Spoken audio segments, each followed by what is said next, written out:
Well, welcome everyone to today's Business Spectator webinar titled The Future of Broadband in Australia, sponsored by Citrix GoToMeeting. And my name is Alan Kohler, and I'll be your moderator today. And while we're waiting for the last people to file in, I'll run through some quick housekeeping. Now, firstly, to keep the note-taking to a minimum and the interaction to a maximum here, we'll be providing you with a link tomorrow to the recording of the live session, so you can look at it then later on.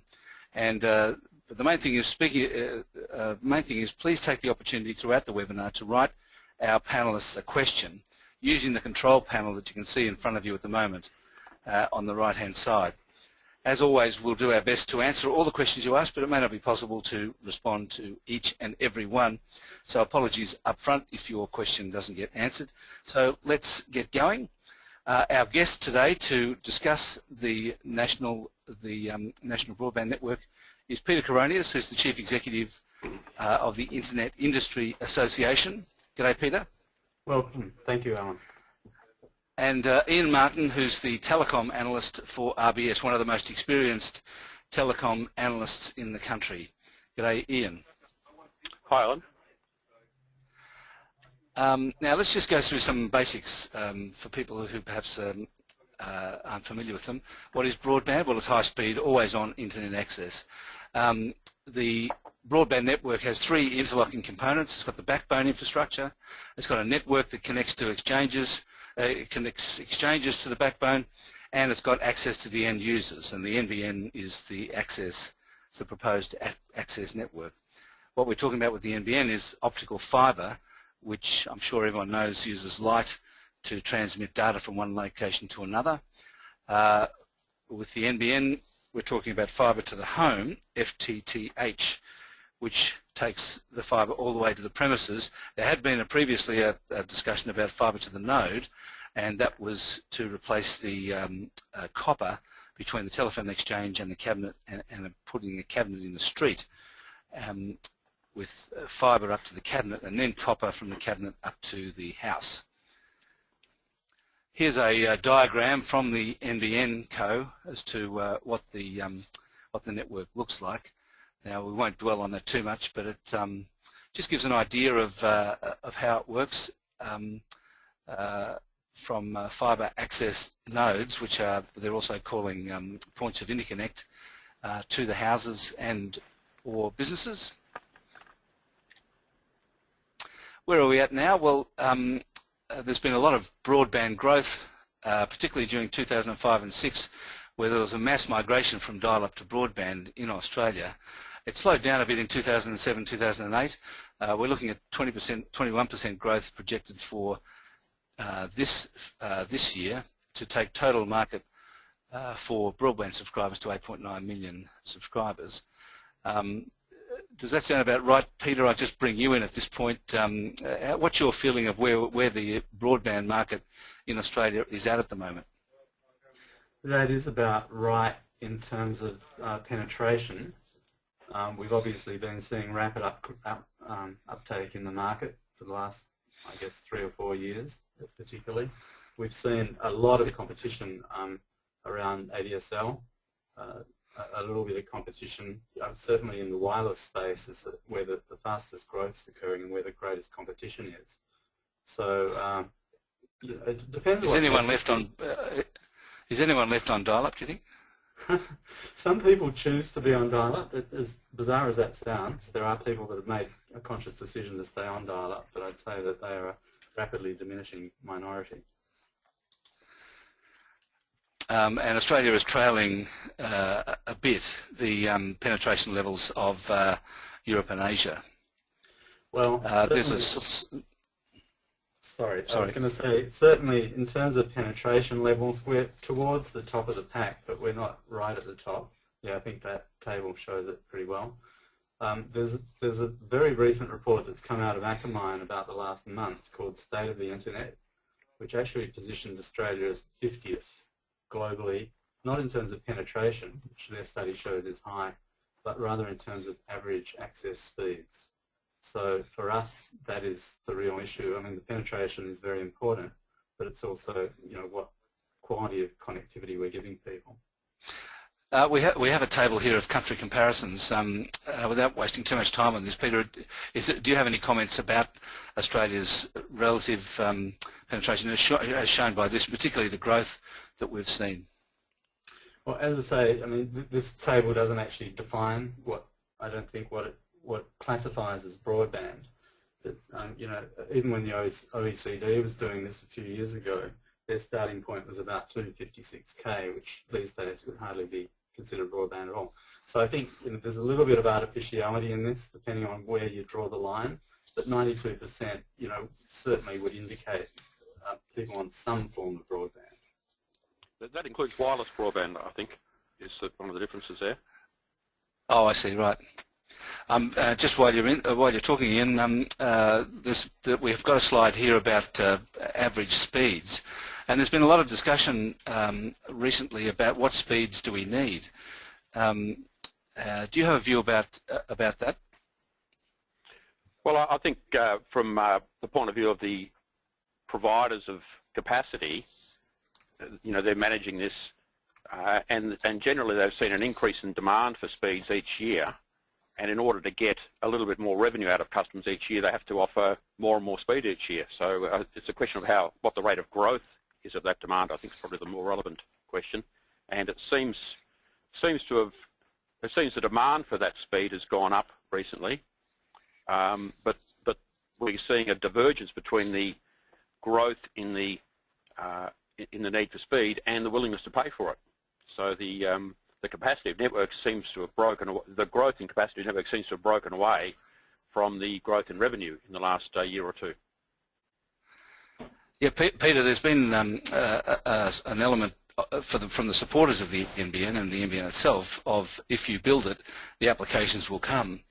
Do you agree with that? That if you build a 100 megabits per second network, or even a gigabit per second network, the applications and the demand for the speed will arise?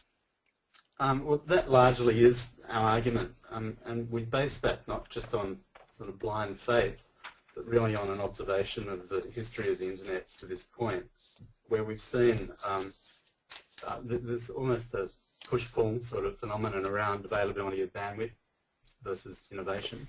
But I mean, companies like YouTube, for instance, you know, in 2007, 3 or 4 years after their inception, consumed the total amount of bandwidth of the entire internet in the year 2000.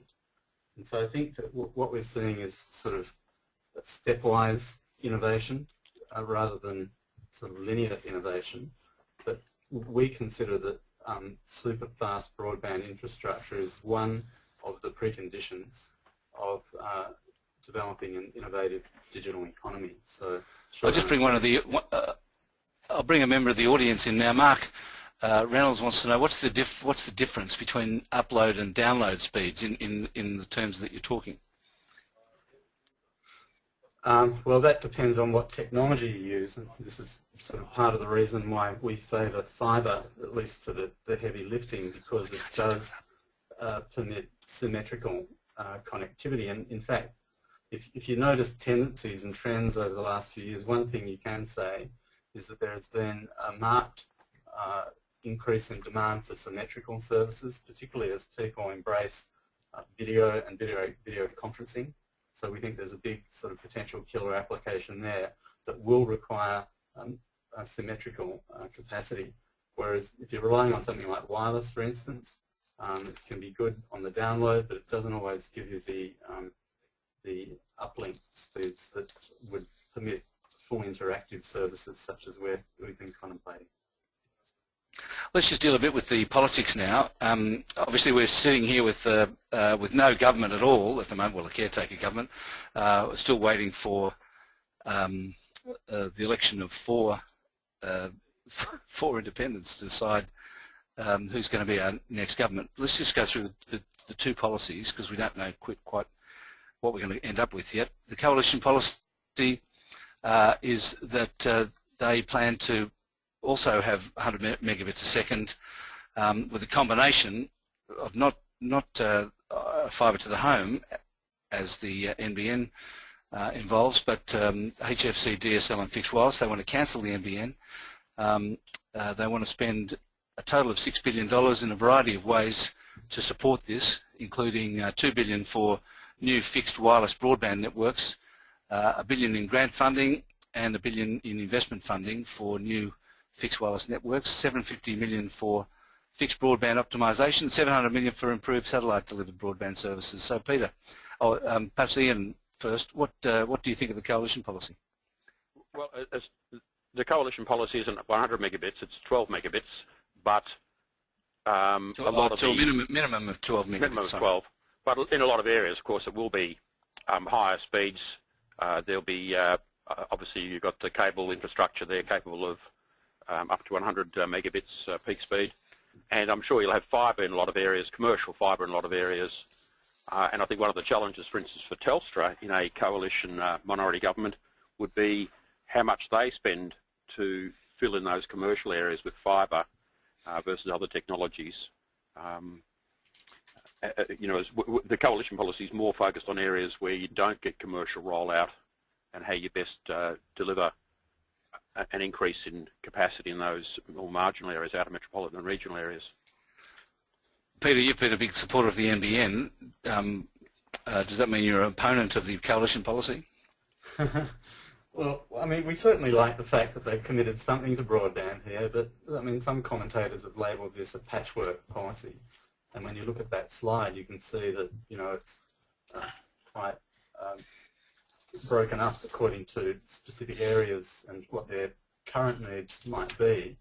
But it doesn't have the hallmarks for us of a nation-building program, such as the NBN approach does. And I think that's where we really depart in a policy sense from the coalition, to largely talking about relying on market forces, existing market structure, and basic evolution in the sort of direction that we've been proceeding up to now. Whereas Labor policy, which I presume you're going to provide a slide with in a moment. Yes, I am. Yep. That policy is in contrast, much more holistic in the sense that it designates a minimum speed for the entire nation, or at least for 93% of the nation, and is obviously delivering that through a fibre to the home. Daryl wants to know, will the Libs policy cut the mustard as far as projected capacity needs are concerned? No, my short answer is no. I don't think that anything that relies heavily on wireless is going to have the scalability of fibre, and I think this is a very key point I'd like to bring out in this discussion, this question of scalable network capacity. And really the short point on that is fibre is almost infinitely scalable at minimal incremental cost, and I think we've already seen the NBN announce before the election that they've upped the specification for the NBN from 100 megabits to 1 gig already, and that at no additional cost, and that sort of indicates or demonstrates to us the inherent sort of scalability advantages with fibre, that it's like having a freeway and you can just add more and more lanes as the capacity needs grow. Not at zero cost. I mean, there is some cost in electronics and in the amount of sharing of fibre lines, so it's not free. Yeah, yeah. And in any case, to get that core infrastructure costs $43 billion. It's not a cheap investment. That's true, but what you're buying is scalable infrastructure. There is an additional cost, but it's incremental, and really the major cost of the NBN is in fact in the civil works, in the ducts and the trenching, and these are sort of, it's a big one-off cost, we acknowledge that, but it's a cost that you only have to wear once. Dick, isn't it better to wear that cost over a period of time as the demand emerges rather than concentrated in just a few years? Well, that's the philosophical point, I suppose, and I guess what we would say to that is that we've already seen studies projecting contribution to economic growth. So we're not just thinking about the cost issue, that's obviously an important part of the equation, but I think also we need to look at what the benefits are, and some of those benefits are actually intangible benefits but are still incredibly valuable. And if you talk to the three independents who will determine the next government of Australia, they have all said unequivocally that for them regional development, employment growth, and and a lot of the sort of broader economic indicators will all benefit in regional Australia with an NBN type solution. So we're starting to get warmed up here, so this is good. We've got Labor policy in front of us here. I think everyone kind of understands what that's about. The only question I have on that is, Ian, do you think it will cost $43 billion? Because Mike Quigley, the CEO of the NBN, has been saying that it'll be less. Well, it should be less. The benchmark for fibre rollout overseas is a lot cheaper than the 4,000 per premise that we're talking about here. It's probably around the 2,000 to 2,500. So I'm not sure what's in the business plan of NBN to push it up to 43. Until you see that, it's hard to know, what's the difference is. The GPON network they've chosen is probably the most expensive technology. There's a possibility of an EPON-based technology that's probably the predominant form of fibre rollout in the Asian markets, or globally, and there's more of it in Asia, I guess. I think you better explain what EPON and GPON are, Ian, if you wouldn't mind. Okay, they're both different technologies for sending signals over fibre optics. EPON, Ethernet Passive Optical Network, and GPON, Gigabit Passive Optical Network. The GPON is a standard predominantly developed in Europe to be rolled out by telecoms carriers, and it's a technology that suits telecoms carriers because it backfills, or it works with existing telecoms networks. Whereas EPON was developed more by the Asian market with a lower technology base, if you like, to solve basically internet carriage. So it's a little bit cheaper, but the volume of manufacture for EPON equipment is far greater at the moment than GPON, so the unit cost of the equipment, Peter's right, the real cost is in the civils, but the equipment is substantially cheaper for EPON at the moment than GPON. We've got a slide here about what's already going on. Now, Peter, can I just ask you, what happens if the coalition actually does get in? Because the NBN already exists. They've infested a building in North Sydney. They've been building stuff all in Tasmania. I mean, is it too late to stop it, do you think? Just unscramble the egg. Yeah. Well, it's well underway, isn't it? Well, it is. I mean, the pan's on the stove and there's a couple of eggs in there already, but they've obviously got a lot more to throw into the mix. Look, I think again, we really don't know the nature of the discussion between the three independents and the coalition, but my guess would be that if we were to emerge with a minority coalition government, that we will be looking at substantial revisions to their present broadband policy.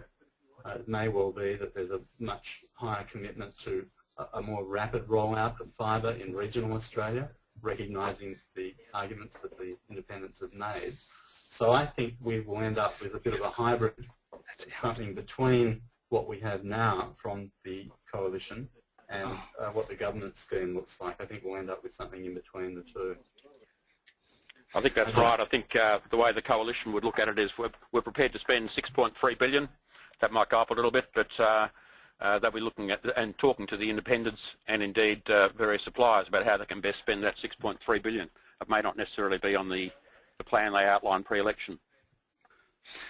Ian, the next question perhaps you could talk to is the deal with Telstra that was done before the election. Could you? I've got a slide here describing it, but could you talk to the slide and tell us a bit how you see the deal with Telstra and the importance of that deal to Telstra's share price? Yeah, well, I mean, I'm not sure. Sorry.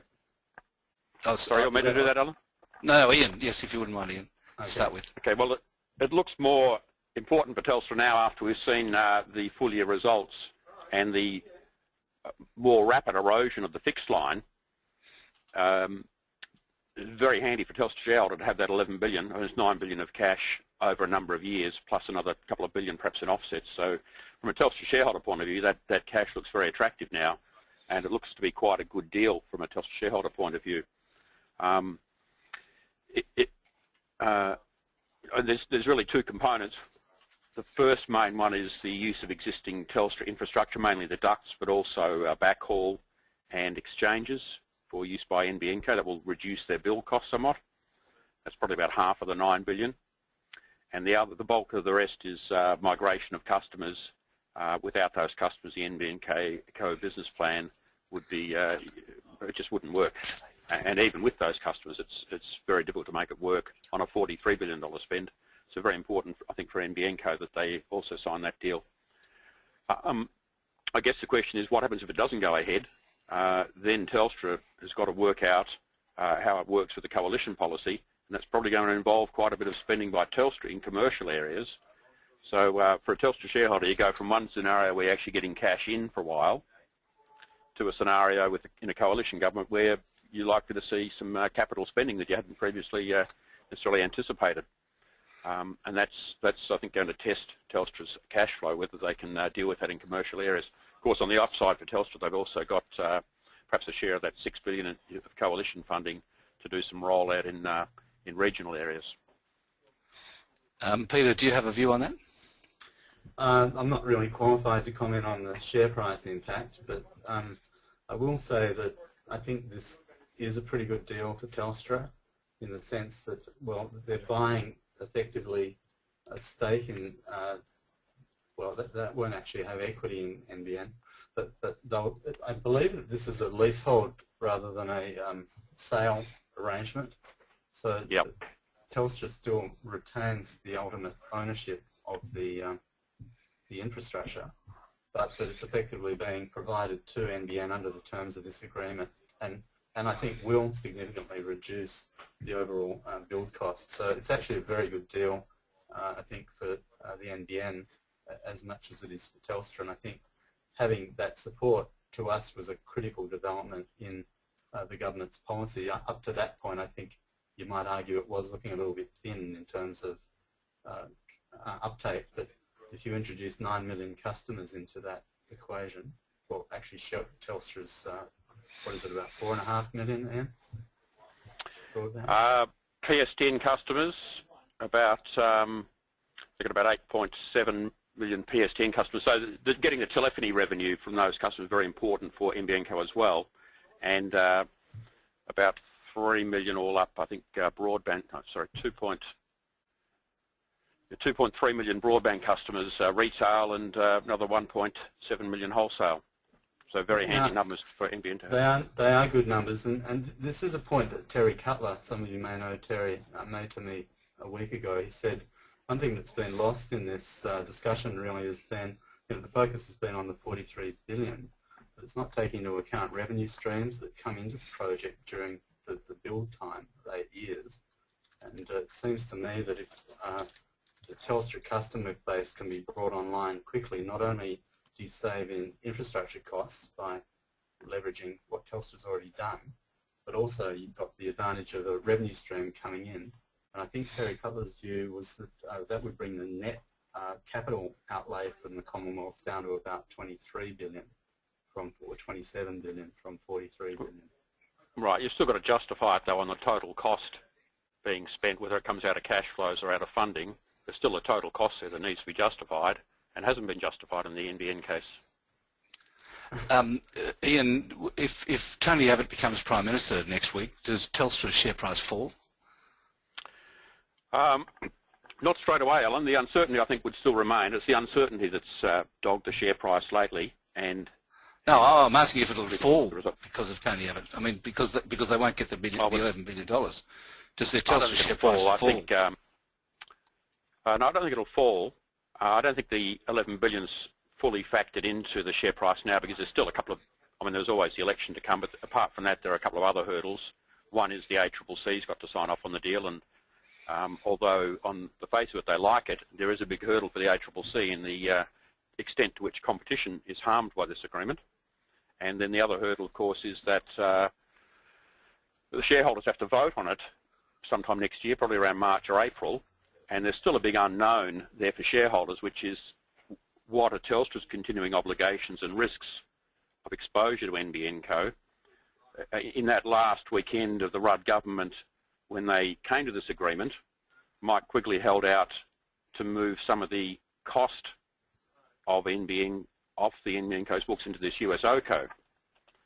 And this USOCO is still not Labor Party policy. So the amount of cost that's going into the USOCO, now they've talked 50 to 100 million, but that's not going to buy much in terms of broadband rollout in regional areas. So we don't know exactly what the part of this cost structure will be on NBN Co's books, what part remains with the USOCO, and what part effectively might remain with Telstra.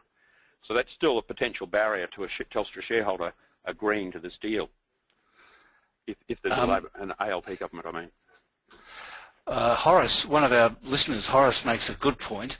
Isn't the NBN's major policy achievement the breaking of wholesale and retail, just as the rest of the OECD has done? Yeah, well, look, I don't. Go on. You go, Peter. You go first, Peter.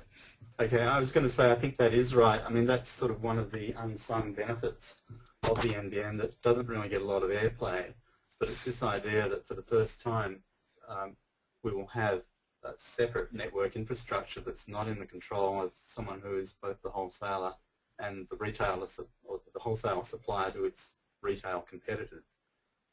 Now, that from overseas experience will be a very good stimulus for competition. I think we've seen it in BT's case in the UK, but certainly the experience of many of our members in Australia, and Telstra is a member of ours, and we're actually glad they're supporting the NBN, but the experience of the competitors is that the last 12 years or so since the reforms of the Telco Act 1997, it really hasn't worked in the way that the legislation is envisaged in terms of providing access, and under Part 3A of the Trade Practices Act as well.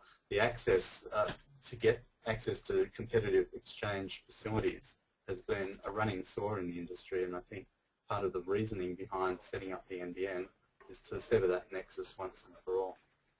But, Ian, I got the sense that you disagree with that. Well, I disagree with several things. First, the access regime for telecoms is Part 11C, not Part 3A, and it has worked pretty effectively. It's moved a quarter of metropolitan lines from Telstra to competitors over the last 4 or 5 years, and that's a pretty strong run rate of competition. So the access regime has worked, I think. You talk about BT being an example where separation works, but BT still owns the network. So they've still got a strong incentive. I mean, the issue here is if you invest in network, you've got a very strong incentive to make sure the network utilisation is up and you get your money back. We won't have that with NBN. We will have the owner of the network taking all of the infrastructure risk but having no say or very little say in how that network's filled, and you get this hostage situation emerging where the various retail service providers, you know, are trying to bargain down and argue down the price of access in order to get network utilisation up. It's a recipe for disaster. There's no experience of that in telecoms anywhere in the world. Well, I mean, isn't it the case, though, that the ACCC will arbitrate on access prices, so that you do have a mechanism built into this where you can actually reach negotiated settlement and you don't have the deadlock situation that you're referring to? I don't see that there's a gap between where the ACCC is going to negotiate a price that generates a return on a $43 billion network and a set of prices that work for the retail service providers. There's a big gap there. The return questions are really, I'm glad you raised that, because I mean, this is one of the issues with trying to impose a traditional, I think, commercial analysis or rigour around this funding commitment. And I agree that if we were only applying the classic tests of return, ROI, return on investment, and you know, other strictures that you would apply in evaluating demand, for instance, and revenue streams and so on, then I think the case is very hard to make for an investment of this size, and we would agree with that. But I think the point is that is precisely the point and the reason why you need a government to come in and make the investment on behalf of the nation, because this is an investment that wouldn't fly if it was left to economic grounds alone. And part of the calculation here, I think, is in the government's thinking, are the intangible benefits that traditionally wouldn't find their way onto a commercial cost-benefit analysis. But isn't the sole reason that doesn't stack up in terms of return on investment the fact that it's ubiquitous around the country? There's an equality of access approach to it, which so if the fibre to the home was only in the cities, in the suburbs, I've been told by someone who would know that the return on investment of that would be 15%. whereas the return on investment in the bush is closer to 1%, and that the average of them is 6 to 7%, which is the average return on investment of the NBN. And that really what should happen is we segment the NBN and say that the city's part of it is 15% return, and the bush part of it is a subsidised benefit for the bush. What do you think of that? I think all three of those numbers are wrong, Alan. The return in city areas might cover your cost of capital at 10%, but only then on the basis that you're moving across all the existing revenue onto the new platform. It doesn't work on an incremental cost basis. The return in regional areas is definitely negative, and it's loss-making. I mean, it doesn't recover any investment cost. So the average of 6 to 7%, I think, is a made-up number by McKinsey. It just doesn't. You don't get 6 to 7% out of this level of investment. Peter may well be right. There may well be hard to quantify benefits of a social nature that justify this, but then the government should say that. Should say what those benefits are. There's no reason you can't quantify them. Yeah, they won't quantify them, because then they've got to put it on the budget. I don't think the government has done a particularly good job of selling the NBN.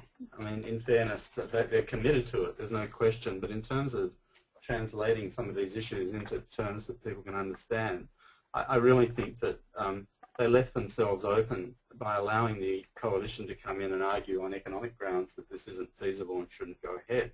But really, I think much more could and should have been made of the intangible benefits that are of a social nature and are precisely the reason why you need this sort of nation-building commitment. When you look at rates of return, you know, even though it's telecommunications, the temptation is to assign to it rates of return that we see commercially in other parts of the telco sector. But in fact, if you're looking at it as national infrastructure, more akin to roads or bridges or anything of that nature, then I think you justifiably accept a lower return rate on the basis of A, the economic activity that you believe it will contribute to, and B, the intangible benefits that you think it will deliver to the nation as a whole. Craig wants to know... Sorry, go on. If you go down that route, Peter, then you're really arguing for a rollout over a much longer period of time as the evidence of those kinds of services emerge, as the other bottlenecks to broadband service development are overcome. I mean, a whole range of organisational issues around how you best get health services online. You don't solve those issues simply by dealing with this one aspect of the supply chain, the access network. There are a whole range of components constraining broadband development in this country. The access network isn't a bottleneck constraint. It is a constraint, but it's one you can deal with over a long period of time as these other issues are dealt with. No, just a question. Can I just interject with a question from the audience? Craig wants to know, is there a middle ground between the Labor and Liberal policies? Ian, do you think there is? Is there a negotiated settlement that's neither one thing nor the other? Well, I personally think 6.3 billion is still a lot of money to spend without an economic analysis. So, I mean, clearly there's some middle ground, but we're already talking well outside of what seems to me to be sensible economics, even when you're talking 6.3 billion. At the very least, I think we should be spreading that over a period of time, seeing how demand emerges, seeing how these other applications, consumer equipment and so on emerges before we spend that money. Peter, we're getting a lot of questions about technology, like is there any upcoming wireless technology that will support higher speeds, and is the fibre perhaps a transitional technology in itself? I mean, is there a possibility that fibre becomes outmoded possibly by wireless or by something else? Well, that's certainly not the view. The consensus view in the industry is that certainly we're seeing faster wireless solutions emerging. LTE and also the fourth generation that will come down the track, and WiMAX, of course. But the problem we've got with all of the wireless technologies is, and they're fabulous technologies and they've got very, very powerful advantages for mobility and where you can't get any other form of broadband. But the problem is you have scalability issues with the availability of spectrum. The more people that you have simultaneously on a wireless network, the more it slows down. And we're concerned that we'll reach a point, and when you look at the rates of growth of wireless, I think it's AT&T or Cisco is predicting a 39-fold increase in wireless broadband from 2009 to 2014, that's a 3,900% increase in the volume of traffic through mobile or wireless networks. Now, fibre, on the other hand, doesn't suffer from the availability of spectrum issue. Spectrum is, effectively the airwaves that the government controls in trust for the nation, and it's shared between broadcasting spectrum and other alternative uses. So I think we are looking potentially at a bit of a spectrum crunch if the rates of mobile data traffic continue to grow in the exponential way they are. Fibre, on the other hand, is there and is scalable, so that you can, already the universities in Australia using similar fibre technology to what the NBN will roll out is running at 10 gigabits. So you go from 100 meg to 1 gig to 10 gig with minimal additional cost, and that is the huge advantage of fibre-based technology. Peter, there's a question for you from Rod Tucker. How could there be a compromise between the Coalition's policy and the government's policy? Either you have a FTTP or you don't. Is it possible to be a little bit fibre? Like being a little bit pregnant. That's hello, right. Rod. Look, Paul Butter's actually nominated a few areas where the Coalition could progress the NBN while remaining sort of relatively true to their current position. He's saying they might opt for a longer rollout period for the fibre to the home network. You might utilise existing HFC and DSL infrastructure for a little bit longer, so you extend out the life of the current interim technologies. Certainly ADSL is interim. Using more wireless technologies as an interim solution, more private investment participation in metro areas, and maybe removing the deck chairs in that Telstra heads of agreement. So, I mean, I think people are already starting to think about how you might get the Coalition beyond where they are now towards where, an NBN might go.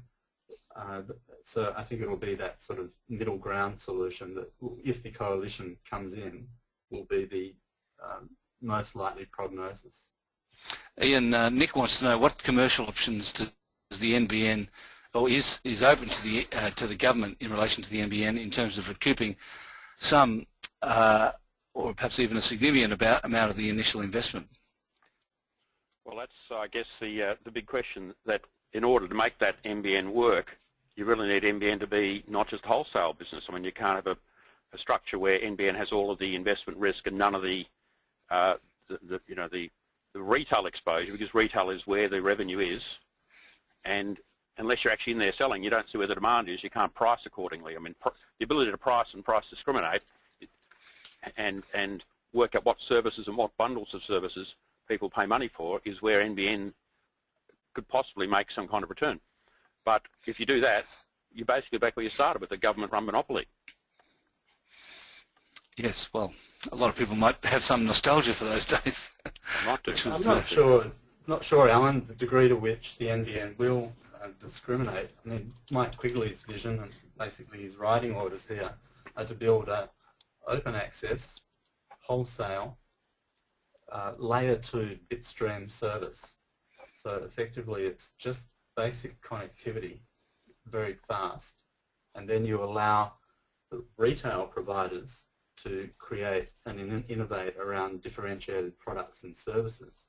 And I don't think it could ever work. I mean, if you did give NBN Co the right to be a retail provider, then I agree with Ian that we're back to where we've been for the last 20 years.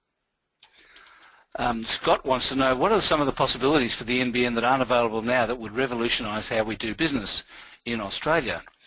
Either of you? Well, I'll jump in Peter? first. I think the big latent killer app, if you like, is, we think, video conferencing. When we've done some work in this area, looking at the higher productivity benefits, obviously the savings in travel costs and things like that. Now, these are major costs to business, and we would expect, particularly as we move more to a services-based and knowledge-based economy, that we may use, if we've got super fast broadband, then it becomes perfectly feasible to do your high-speed interstate simultaneous video hookups. So there are already, and this isn't new by any means. I mean, the company's already doing this in a proprietary way, but to actually make this available to all business, I think would be an incredible demand driver straight up. Hey, I know. Maybe we could have webinars. We can already do those, Alan. That's the issue here. I mean, video conferencing, obviously there's a demand for it and corporates are using it already. You don't need an NBN for that. To take it out to small, medium enterprises, small businesses around the country, then you've also got to get them to spend on the kit, which is not a cheap kit. We're back where we were 10 years ago when, you know, the first internet bubble came through, and I remember sitting down with Ziggy Switkowski and saying, well, you've done all this, you've had this big IT movement through the 1990s, and now corporates are doing all this stuff online. Can you get that out to SMEs? And you know, I went away after that meeting and I remodeled SME spending on the same kinds of online things, and you know, other analysts are doing the same thing. We had this internet bubble emerge out of the prospect that what was happening in corporate Australia, and you know, this is a global thing, could also expand right across the economy, and it didn't happen. It's not going to happen now because there are constraints to SMEs spending on the kinds of on the kinds of equipment, and making best use of that kind of infrastructure. It's a dream. I don't know. I'm dubious. I think that SMEs will invest where they see value, and if they can reduce their costs by using, you know, broadband-enabled technologies, then I mean that's what they've been doing. But remember when they started building websites that were brochureware, and I mean I don't know if we're talking about SMEs here or something in between the large corporates and what you'd call a, you know, small business. Well, for the NBN, we're talking fibre to the home, so we need to get it out more than just businesses to make it worthwhile. Video conferencing, not the killer app for the NBN. No, and that's why we think the role of government's pretty critical here. Government as a demand driver. We've recently released a manifesto for both broadband and other issues, and we look at things like the health services, this area that you started with, Alan, where the government can begin to deliver services into people's homes directly. The precondition would be sufficient bandwidth to do that. But where the beauty of a ubiquitous scheme is that government in particular, which has an imperative to deliver to the community at large, for the first time will have the capacity to start to substitute some of the traditional sort of storefront-based government services for more online forms. And that's already happening, but broadband will be a complete game changer in that regard. We're getting a few questions about how it actually gets connected. What's the plan? Vince, for example, wants to know, is the government going to subsidise the cost of connection and ongoing monthly rate to connect to the NBN? And what does it involve? Is there how will households actually connect? Do either of you know much about that? No, not me. Not my area. Okay. I think somebody tramps over your garden and puts a box on the wall. I think the idea is there'll be a small little box on the outside of the house, and then that'll connect into ports inside the house where you'll connect up your gear. So effectively it's a bit like, suddenly one day you'll wake up and you'll have broadband. Someone else made the... Sorry, go on, Ian.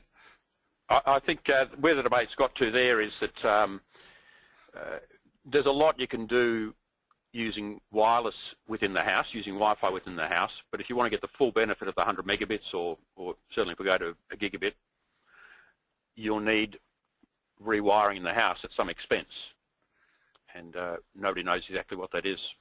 I mean, it's probably different for different households, and you know, the configuration of each household.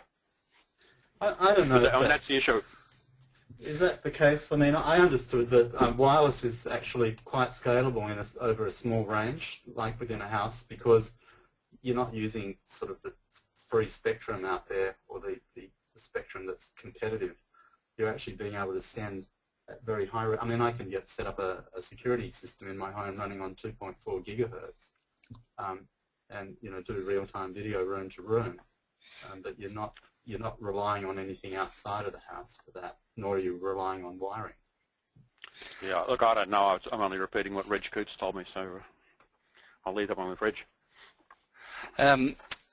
Someone wants to know what happened in South Korea. Did the government there pay for and subsidise the broadband, because they have pretty high penetration and pretty high coverage? And in fact, in other countries, was there government involvement in the building of fibre to the home? Peter? Korea, absolutely. I think it was government underwritten, the whole thing. Now, in fairness, and I'm sure Ian will make this point, Korea is a very different demographic to us in terms of population density. And so the relative costs per user of doing something like this in Korea is obviously going to be a lot less than doing it in the wide brown land that we call home. But once those costs are made, then the infrastructure is there. So I think this is really part of the thing we've got to get our heads around in Australia, is that, sure, infrastructure building of any kind, whether you're talking roads or any rail or any kind of infrastructure, where you've got large land mass and small population density, is necessarily going to be higher. But we don't say that we don't make that kind of investment, and where the private sector can't find the commercial case, that's entirely appropriate for the role of government. I think one of the differences between what's happened in Korea and Japan, they were fairly early in rolling out this technology. We've taken somewhat longer, and in the meantime, particularly the last 2 years, we've seen this emergence of wireless broadband. And I know it's not a substitute for the NBN, but at the moment we're going through a dynamic where the value growth in broadband is going into that wireless platform. You've got double-digit and triple-digit growth in subscribers and revenue in wireless broadband, but fixed broadband is going the other way. Last year, in the 2009 year, fixed broadband revenue growth was about 20%. This year it's about 5 or 6%.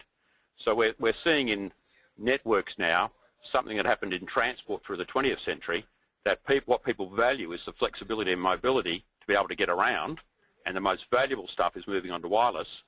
And instead the fixed line network is becoming more like what happened with rail transport. You can move large amounts of data at very low cost, but you don't have the same degree of flexibility. There will be a role for that, but the valuable stuff is going to be on wireless. Yeah, until we reach levels of congestion on wireless where it starts to lose utility. And I mean, maybe what we're seeing here is a bit of a wireless bubble. But I know a lot of people that are using fixed wireless at home because they can't get ADSL.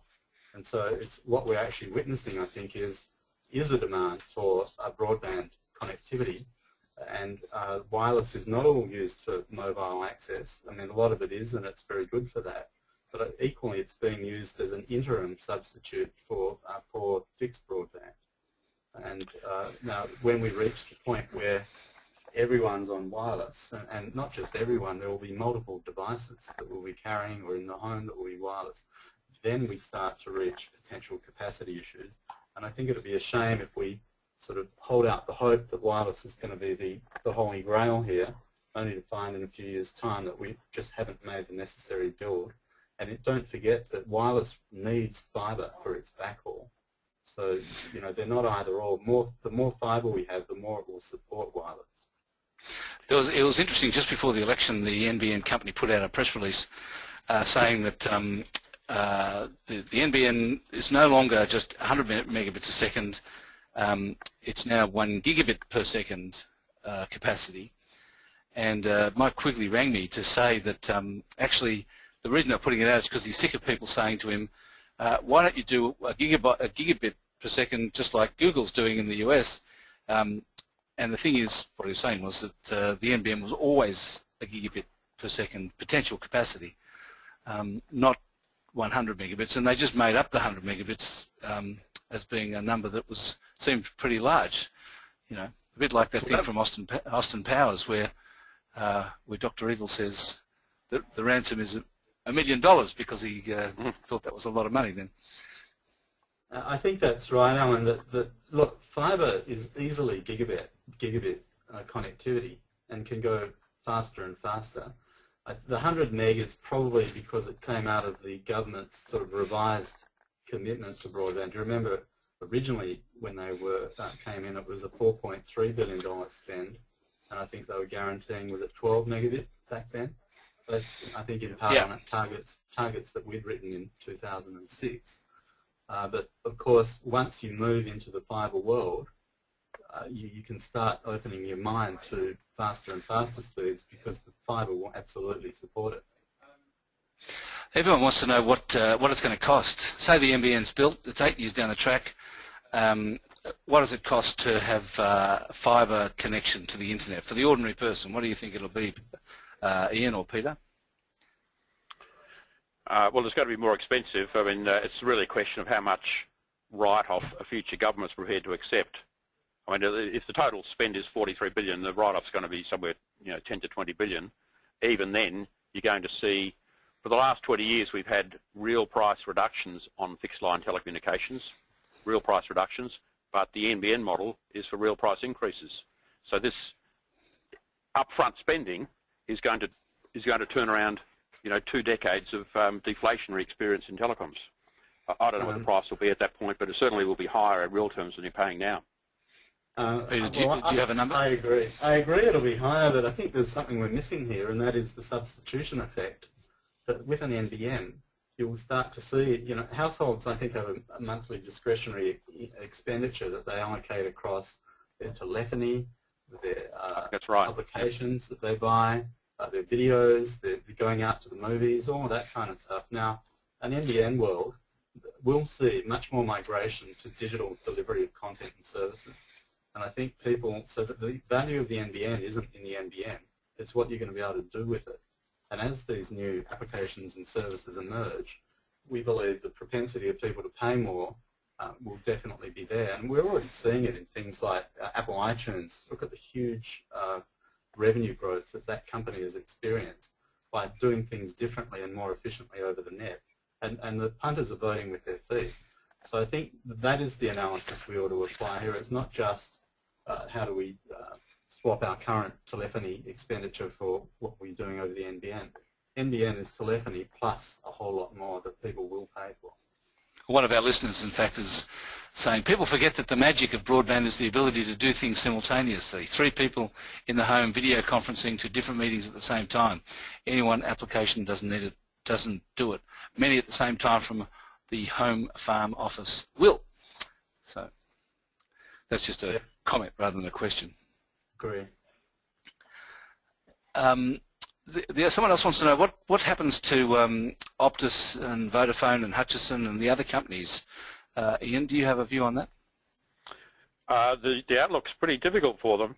At the moment, if we're talking about the fixed line side rather than mobile for the moment, they have about 15% of copper lines that they offer DSL on, either on a shared basis or a unbundled basis.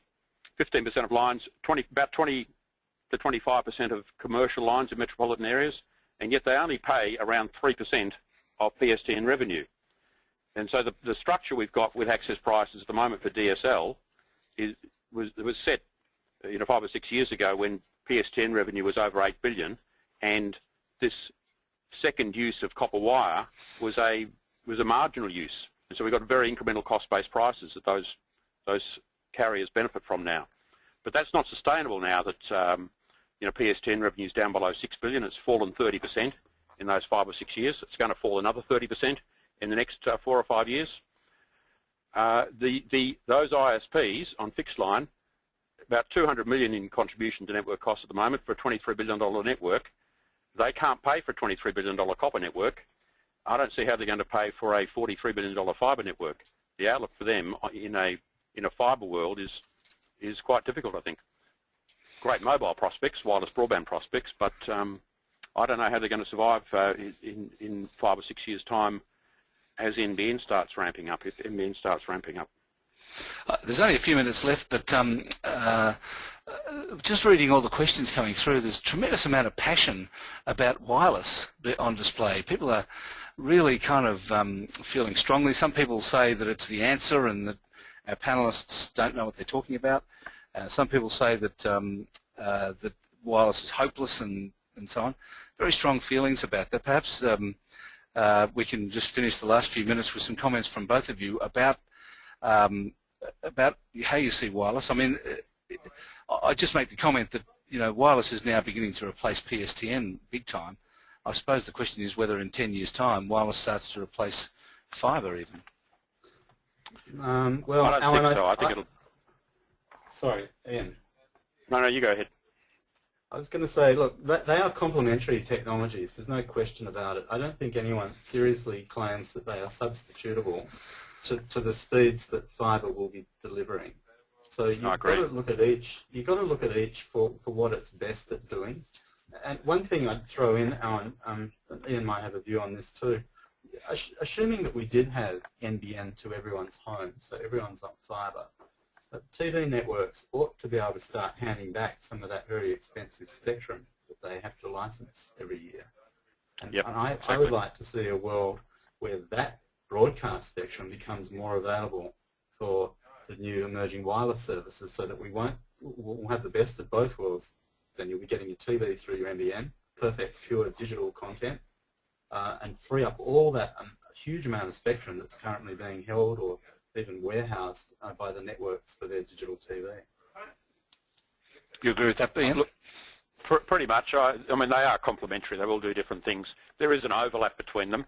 So at the moment, there's about 12% of households that are mobile only, that don't want fixed line, and we have that growing to about 25% of households through this next 5 or 6 years.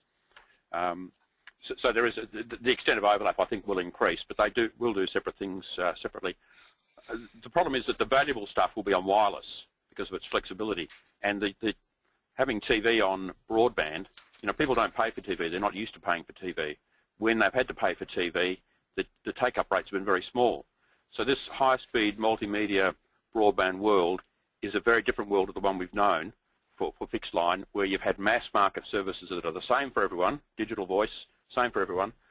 You can make good money out of that. But when you've got to look at segmented product in different markets, and particularly if the killer application or the service that justifies that investment is video and television, you're just not going to get the revenue there to justify this investment. Well, sorry, go on. We're just about finished. One final word from you, Peter. If that was the sole purpose of the NBN, I'd agree, but I think we have to then factor back into the mix all the other uses and applications, including ones that haven't even been invented yet. Exactly. They've got to develop over a period of time. So let's just take a bit of a cool shower on NBN and let the thing develop at its appropriate pace. No, I say bring it on, Alan. Bring it on. Well, on that note, while Ian's going off to have his cool shower, we can wrap up today's webinar. So thanks very much. I think it's been a fascinating discussion. Thanks very much to Peter and Ian for your participation today. And I'd like to mention our sponsors, GoToMeeting. If you'd like to learn more, please give Citrix team a call now. I think the slide is on the screen. They'll be happy to answer any questions you have and provide you with a free trial to it. So as you exit today's webinar, you'll be prompted to take a short survey and have the opportunity to provide us with some direct feedback about today. And I can assure you we'll learn from it. If you feel like giving us some feedback, that'll be great, because we'd like to get better at this and do more webinars in future. And lastly, thanks to you, all the several hundreds of you who joined us today for attending and for your involvement. We really appreciate it. A copy of the presentation will be available after the session. Thank you.